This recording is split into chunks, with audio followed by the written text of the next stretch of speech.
ಮಂಗಳೂರು ಹೊರವಲಯದ ಕೆತ್ತಿಕಲ್ ಭಾಗದಲ್ಲಿ ಮತ್ತೆ ಭೂಕುಸಿತ ಆರಂಭವಾಗಿದೆ. ನಿನ್ನೆ ಭಾರಿ ಪ್ರಮಾಣದಲ್ಲಿ ಮಳೆ ಆಗಿತ್ತು. ಈ ಹಿನ್ನೆಲೆಯಲ್ಲಿ ಕೆತ್ತಿಕಲ್ ಭಾಗದಲ್ಲಿ ಭೂಕುಸಿತ ಸಂಭವಿಸಿತ್ತು. ನಾನೀಗ ಅದೇ ಭಾಗದಲ್ಲಿದ್ದೇನೆ. ಮಂಗಳೂರು ಹೊರವಲಯದ ವಾಮಂಜೂರಿನ ಕೆತ್ತಿಕಲ್ ಪ್ರದೇಶ ಇದು. ನಿನ್ನೆ ರಾತ್ರಿ ಭಾರಿ ಪ್ರಮಾಣದಲ್ಲಿ ಮಳೆ ಆದ ಹಿನ್ನೆಲೆಯಲ್ಲಿ ಭೂಕುಸಿತ ಸಂಭವಿಸಿದೆ, ಗುಡ್ಡ ಕುಸಿದಿದೆ.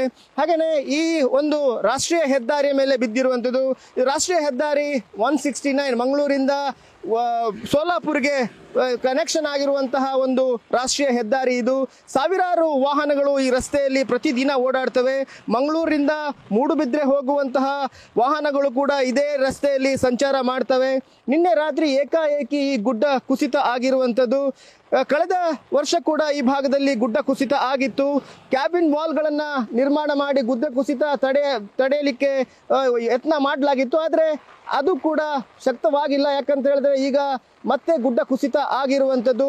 ನೀವು ನೋಡ್ಬೋದು ಯಾವ ಪ್ರಮಾಣದಲ್ಲಿ ಮಣ್ಣು ಹಾಗೆ ಕಲ್ಲುಗಳು ರಸ್ತೆಗೆ ಬಂದು ಬಿದ್ದಿದ್ದಾವೆ. ಅದೃಷ್ಟವಶಾತ್ ಯಾವ ವಾಹನಗಳ ಮೇಲೆ ಬಿದ್ದಿಲ್ಲ.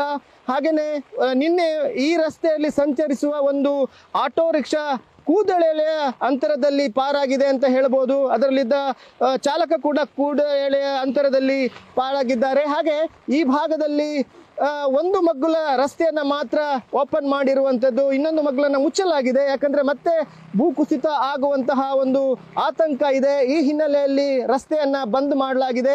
ಒಂದು ಮಗ್ಗಲಲ್ಲಿ ಮಾತ್ರ ಎರಡೂ ಕಡೆ ಸಂಚಾರಕ್ಕೆ ಅನುವು ಮಾಡಿಕೊಟ್ಟಿರುವಂಥದ್ದು. ಈಗಾಗಲೇ ರಾಷ್ಟ್ರೀಯ ಹೆದ್ದಾರಿ ಪ್ರಾಧಿಕಾರದ ಅಧಿಕಾರಿಗಳು ಹಾಗೆಯೇ ಟೆಕ್ನಿಷಿಯನ್ಸ್ ಬಂದು ಇಲ್ಲಿ ಈಗಾಗಲೇ ಪರಿಶೀಲನೆ ನಡೆಸಿದ್ದಾರೆ. ಹಾಗೆ ಮತ್ತಷ್ಟು ಭೂಕುಸಿತ ಆಗುವಂಥ ಒಂದು ಆತಂಕ ಇದೆ. ಈ ಹಿನ್ನೆಲೆಯಲ್ಲಿ ಈಗಾಗಲೇ ಎಚ್ಚರಿಕೆಯನ್ನು ಕೊಡಲಾಗಿದೆ. ಹಾಗೆ ಈ ರಸ್ತೆಯಲ್ಲಿ ಸಂಚರಿಸುವಂತಹ ಸವಾರರಿಗೂ ಕೂಡ ಅವರಿಗೆ ಸೂಚನೆ ನೀಡಲಾಗಿರುವಂಥದ್ದು.